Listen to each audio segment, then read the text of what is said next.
Well, happy Christmas, everyone, from Scrooge. And from me, Father Christmas with my tree. Looking very smart. I thought you might wear some reindeer glasses or something. Well, actually, do you want a quick tour of the grotto? Since I've Yes, obviously gone to the trouble yes. entirely for the viewers. Like the bar's all lit up, Oh gosh, lights yes. everywhere. It's all very festive here. Do you have reindeers jumping up and down outside? We have some lights outside, not reindeers. Not Right. reindeers. So yeah, here we are. A sort of unannounced Christmas special for our subscribers, unannounced, unplanned, and hopefully not unappreciated. To Happy cheer up Christmas! your Christmas day. We're the warm-up act for the King's speech. Yeah, well, we are, or whatever you have in the part of the world where you're watching or listening to this. So yeah, we thought we'd end our year with a surprise Christmas special and a bit of a chat.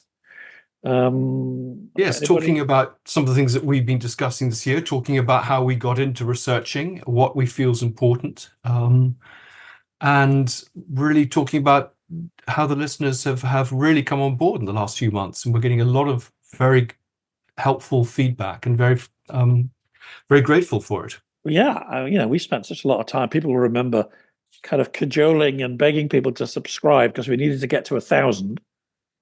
Well, I think we're nearly at 3 now, which is not enough actually to really break out of the little sort of ghetto that we're in on YouTube. But it's so much more than we had, and we really do appreciate the people who've subscribed. And some of you seem very engaged. Lots of comments, lots of regular commentators.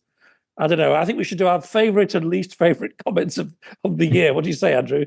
Yes, of course. Yeah, my favourite is not your usual kind of rubbish. I think my favourite has to be just bollocks. Somebody just watched the whole programme and wanted to sum up what they thought of us in a single word, and that word was a fine Anglo-Saxon term. And the guy who said that listening to us reminded him of untrimmed nose hair and stained corduroy trousers. I took that very personally. Oh, that was you. Good. I'm glad you took that on. And a laughable bunch of lefties, which is... Yes, well, I've never been called that before, so yeah. Overgrown schoolboys. Well, I plead guilty to that. Definitely. Infantile. But the Madeline Johnson, if you're still with us, Madeline, you said the nicest thing, which I'm going to repeat. I said it once already a few weeks ago, that she was pleasantly disappointed with this podcast because of the title. She expected something salacious, but instead she found something that had a lovely tone and a humanity, fairness, deep analysis, which is a really great brand. So that's really what we're trying to hang on to. Yes, and I think we'll have more of that in 2024. I mean, you may think we only do royals and paedophilia, but we are going to branch out in 2024 with, I think the Harry Oakes murder is one of the first ones. We're going to be looking at the blood scandal. I think we're keen to have an Australian story. We've got hopefully Tom Bauer and Tina Brown coming to talk about researching books. Yes, I mean we did actually manage to combine royals and paedophilia in the same program once, which was with your great work. My speciality, right? Yeah, well, actually, that leads me to asking you. We followed a few months ago. That was Lownie. You were a front page story. The surveillance of you, the refusal to give you the documents that you are, as a taxpayer, very much entitled to, and all your legal struggles. Any more updates on that? Well, the story goes on. I mean, I had a piece in the Mail just before Christmas, which looked at the problems I had researching Prince Andrew, and also had a piece in something called Declassified about the more general problems of dealing with FOI, and indeed a piece in Index on Censorship about the needs for reform of the FOI. But my Mountbatten case, for those who don't know, I was seeking access to the personal diaries and letters of Lord and Lady Mountbatten, which had been bought with public monies to be seen. And that case was in 2021. It led to the biggest ever release of FOI material, 33,000 pages. And that case is still rumbling on. I'm still determined to get the correspondence between Nehru and Edwina, which I think would shed a lot of light on Indian independence. But there are one or two things happening. Funny enough, with the judge, Brian Kennedy, who is asking for certain things to be looked at again. And he's the judge, of course, with our Andy Webb and Bashir case, who has asked the BBC to produce more material, which they claimed that they didn't have or wouldn't release. And the Post Office Scandal is now a TV series. So a lot of these issues we've been looking at are back in the news, which is good. Yeah, it is good. Actually, the Andrew and Fergie program we did, I think is it third or fourth most popular we ever made? It was just you and I talking, and it's just you really revealing the research you're doing for your Andrew and Fergie book. And again, I think you found it really hard to get access to things that should absolutely be in the public domain. Am I right? I mean, this is the trade missions of Prince Andrew, which we all paid for, and who knows what he was really doing on them and who was really benefiting from them. And have you made any more progress with that? Well, no, I haven't. I've been going round and round in circles with government departments. So the Trade Department and the Foreign Office, who were responsible for these trips over a period of 10 years, don't seem to have any documents relating to them. They can't even tell me where they might be. They should. Some of them should be in the National Archives. I can't get any information on the Royal Flight. The Cabinet Office don't seem to have any information. So everywhere one goes, no one can identify anything for this period. And as you say, Phil, he was a government service paid for by the taxpayer. And there are big questions about who were on these trips and what they were doing. So we don't even know who were on these trips. That's a sort of secret. So one does sort of wonder whether there's a sense that the royal family are above the law. And of course, the Metropolitan Police have refused to talk about the cost of his protection, even after he stopped being a member of the royal family. The logs for the night when he claimed to be staying in Windsor after he may have slept with Virginia Giuffre, those logs have been destroyed. Other logs, they're refusing to deny or confirm whether they hold. So, I think they're just hoping one will go away, which I'm not going to. And they themselves, both the Duke and Duchess of York, have said that they have told their friends not to cooperate with me, which is a shame, because I would have thought friends might actually say some rather complimentary things that would be useful to stick in a book. So I have got a lot of new stuff, but it does mean the book probably won't be out next year. It'll be 2025. Lots of little rabbit warrens to go down. And how are you getting on with your book? Well, it'll be competing with you, I think. It's coming on. My book about the end of the Second World War is scheduled to come out March, April 2025, which will be right. the 80th anniversary. So I've got a few more months yet to write the thing. And then, get it edited, get it packaged, get it promoted. Are you finding some new things there, or you've got a new interpretation? Well, it's probably not the sort of stuff that people listening to this podcast would be very interested in. But yes, I have actually. I haven't settled on a title, but I might call it The Bitter End, because some of the things, certainly in the Far East and in India, that I'm finding out about, and stories that I'm going to be telling, are very fresh. And sometimes they really do cut against the official propaganda of the time. I'm not writing a sour book. I don't want to make the case that, we were on the wrong side of the Second World War. Of course we weren't. And there'll be lots of very positive things in it. But at the margins, there were some very dark and pleasant things happened. Lots of betrayals, lots of promises that weren't kept, and lots of problems that were sort of shunted into the future. For example, don't want to get into it now, but the Vietnam War, for example, 2 Vietnam Wars actually that happened in the 50s and 60s could probably have been avoided if Britain and France had actually kept promises they'd made while fighting Japan. But that's a conversation. Well, that's a big story. Time. Yeah, well, we must certainly talk about that. There's lots of great stuff. And actually, I thought it might be fun to talk about. We could maybe pick one show each of the shows we've made that didn't get a big audience, but if anybody's listening and wants to try it, we think is slightly sort of underappreciated. And I would say actually that conversation we had with Giles Milton. Yes, fascinating. Hasn't drawn a huge crowd, but was so interesting. Yes, absolutely. And I think there's still, that's a classic program for us, a cover up a scandal at the time. It's one of the great mysteries of the post-Second World War period, and of course links into Mountbatten, so I'm rather interested in it. But I agree. I think it's a shame, because I think he made a 6-part series on it, which was, I think, a bestseller. So it is perplexing. I mean, one of the ones I really liked, which is very much off our track, was the mudlarking. Yes. And it was a bit of an a different subject for us, but I thought that was rather fascinating. Just the things that you can find literally going on along the sea, along the Thames at low tide. Extraordinary things going back centuries, and the way it's regulated, and how people can learn from the things found there. A new assessment, for example, I think of medical care in the 17th century, 18th century. So Absolutely. And if you've not seen that one, and if you'd like to see Andrew holding an object that's probably been into the bottom of a 16th century gentleman, it's worth it just for that. That's it's been a great year, and I've thoroughly enjoyed the conversations. I've felt that meeting some of these people for the first time online, then occasionally in real life, has really added a lot to my life and my knowledge of things. And I think I mentioned Laura Thompson, who did 2 wonderful shows. Such a wonderful, lovely person to talk to. She talked to us about Lord Lucan, about the Mitfords. She recently came to the library that my wife manages in Putney, did a fantastic talk on Agatha Christie. So I definitely want to get her back. yes, absolutely. Well, I think we want this sense, and I think we're wondering people like this of having a certain number of writers come back because you've written lots of different books, and create more of a sense of family atmosphere. Community.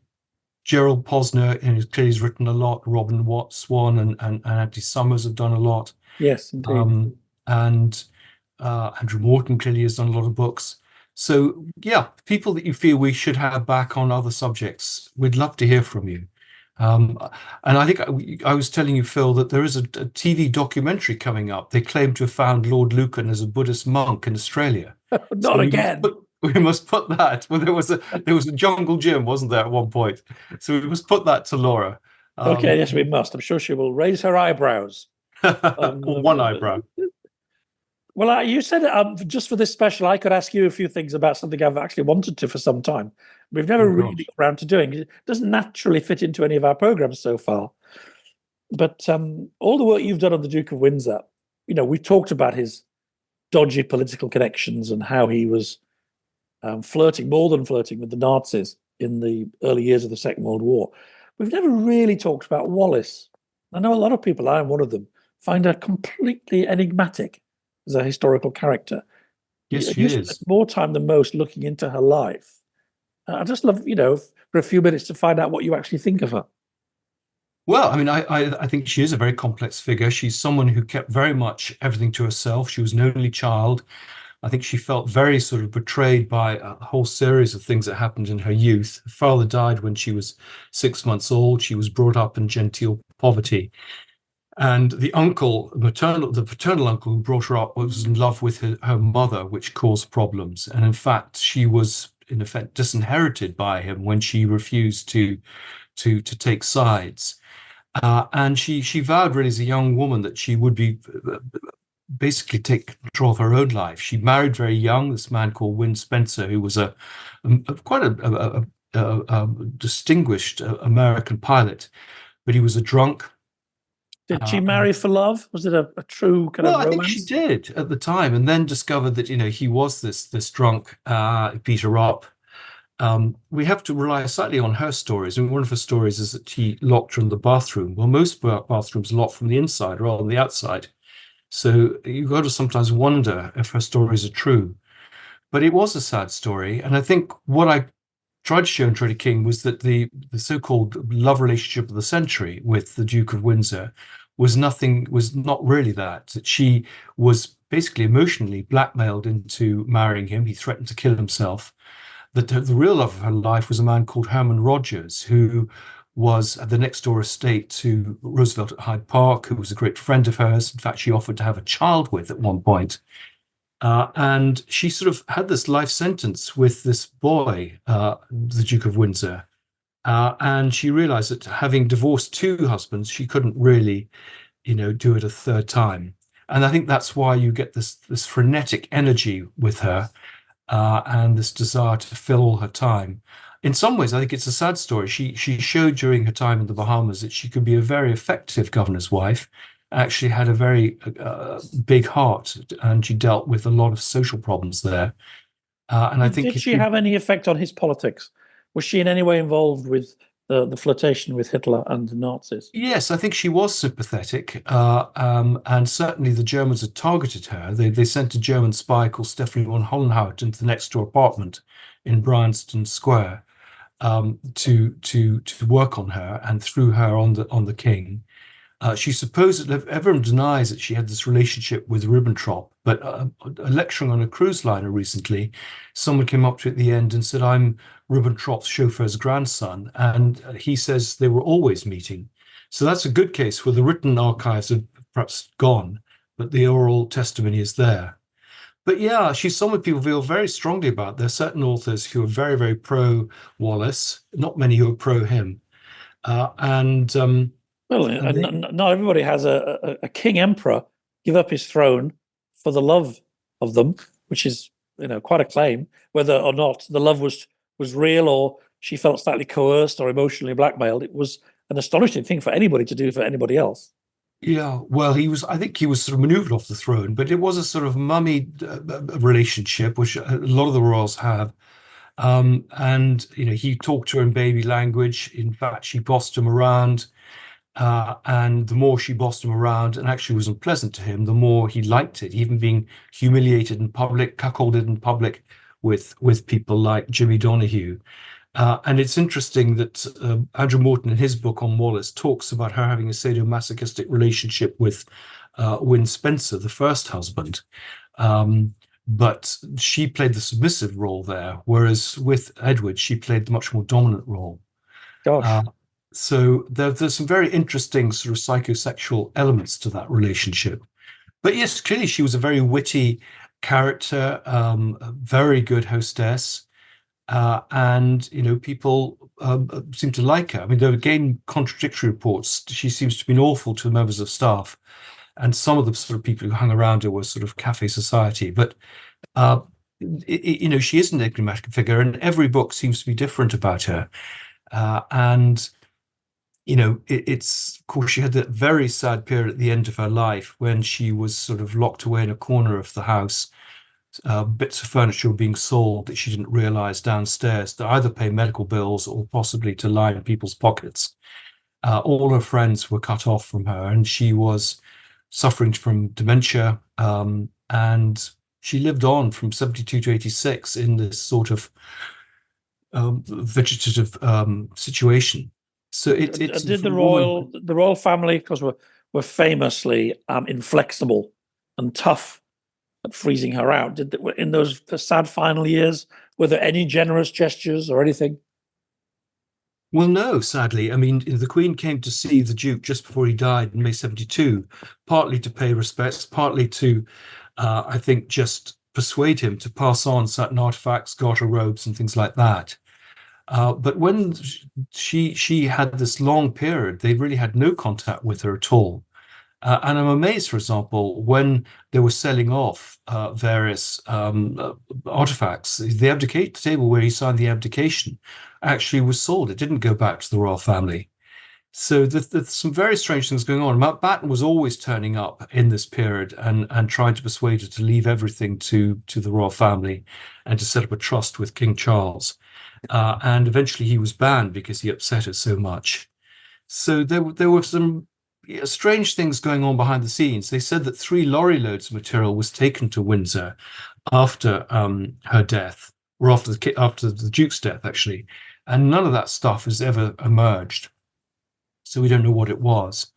And of course, there's the great debate about the jewels. There's the famous jewelry sale just after her death, and the debate is whether the jewels that were sold there were fakes and replicas that they'd used after an insurance, I'd never heard of this, in 1946, or indeed that they had claimed to be robbed in 1946, the Ednam Lodge robbery, and in fact the jewels had never gone. So there are a lot of stories still to be settled, and the extraordinary thing is there's still people around who knew them. Nicky Haslam, who is a sort of well-known socialite here in Britain, knew them in the 1960s in New York. There's a woman called Sarah Morrison who actually lodged with them in the 1940s in Paris. So there are people. The night nurse who was there when the Duke died, Julie Chatard, again is still alive. But I agree, she is a fascinating character, and we've had lots and lots of books, many more books about her than in fact about the Duke. And as you say, she had this extraordinary impact on history. I mean, you can think of very few Did you women. find yourself liking her? I mean, I think the story you told before about how she didn't really kind of bring much comfort to him when he was on his deathbed made her seem like a very cold person. Yes, I think she was. I mean, I think she felt very guilty about him. But I think by the stage, by 1972, I think she was pretty fed up. And again, we have contradictory reports. Julie Chatard says that she never once visited him in the last 2 weeks of his life. Others say that he died in her arms. So trying to separate the myth and the reality is very difficult with contradictory reports from people often who were there at the same time. But no, I didn't really warm to her. I didn't. I'd like to. I mean, it's very difficult to write books about people you don't warm to, or at least empathize with in some respects. And it's always, of course, the problem Yes. with people reading. They've got to at least have some interest in the person. Well, that's what another great program that didn't get the numbers it deserved was Randy Taraborelli. Remember him? And Yes. he must be one of the most successful writers in the world, or certainly biographers in the world. And he was very warm, wasn't he? He sort of said he needed to like the people he wrote about. And sometimes when he found things out that were kind of unpleasant, he didn't put them in because he didn't want to burst the bubble to make the reader feel uncomfortable, or indeed himself as the writer. I thought that was really interesting.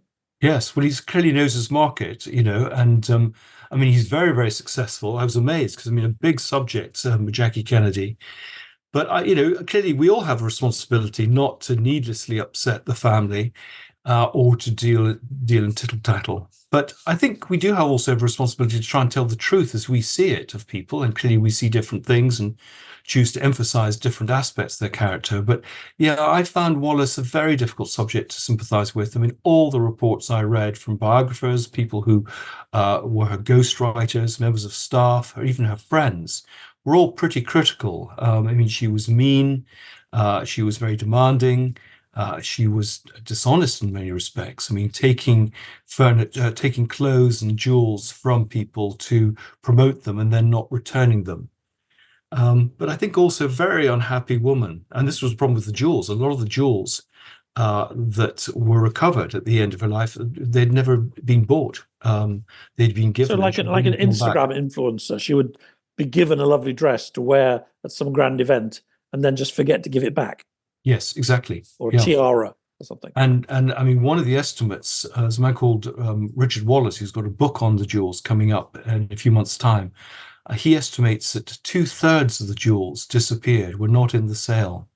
Wow. And the big debates, for example, about Queen Alexandra's jewels, because that was one of the great concerns. He was giving away what they saw as the family jewels to Wallace. And so lots of things were going out of the family. And who knows what was sold. I mean, one of the interesting things would be to see what has popped up in sales ever since, because a lot of stuff just went missing. Gosh. So it is. I mean, I'm sure there are going to be lots more books on Wallace, and one hopes there may be more now that Al Fayed is dead. Maybe some people will come forward and say things. Fayed, of course, bought the house in the Bois de Boulogne. And many of the artifacts, many of the things in the house in return for doing it up. And now that he's dead, maybe people will be able to say things they didn't feel they could say when he was alive. I enjoyed that conversation we had about Al Fayed. In fact, it's one of the things we've done this year that started to surprise me in that, we have actually sometimes approached subjects from multiple perspectives. Yeah. We've had some very positive things about Meghan and Harry and some very negative things. We've had Michael Cole talking about Al Fayed in a way I'd never really heard before. No.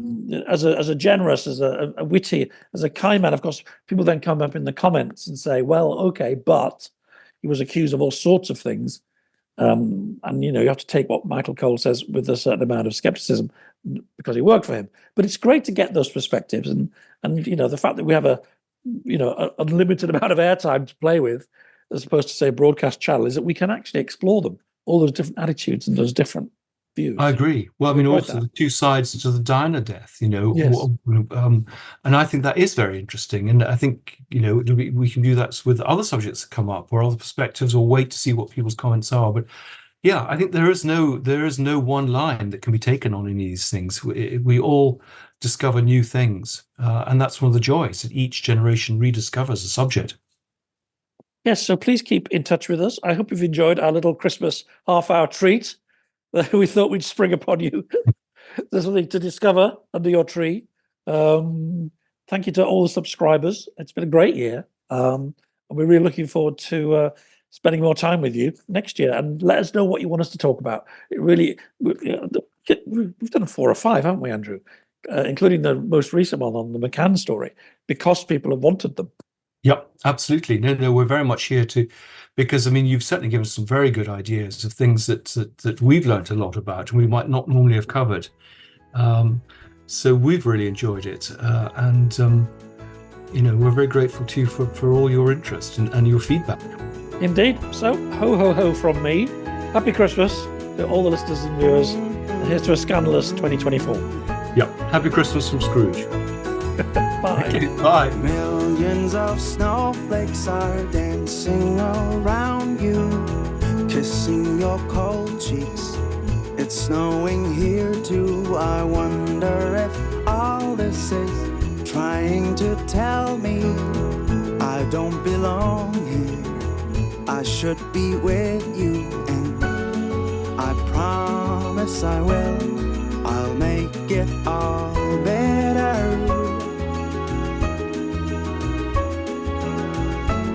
I don't care what it takes, I will be there today.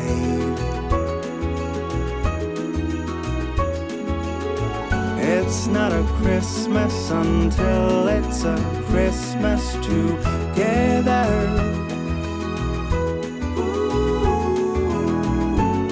Close your eyes, make a wish, I will be on my way.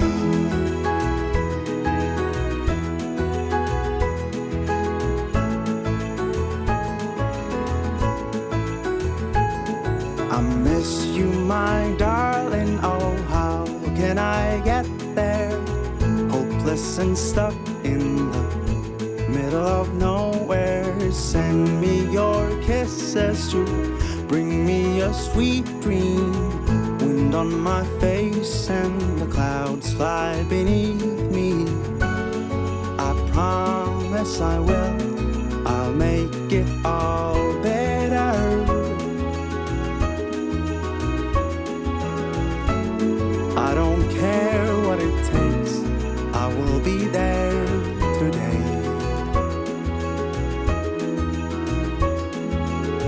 It's not a Christmas until it's a Christmas together.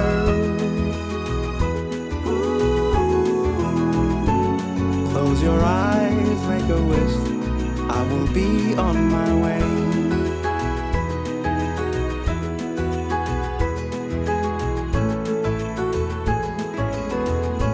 I will be on my way. I will be on my way. I will be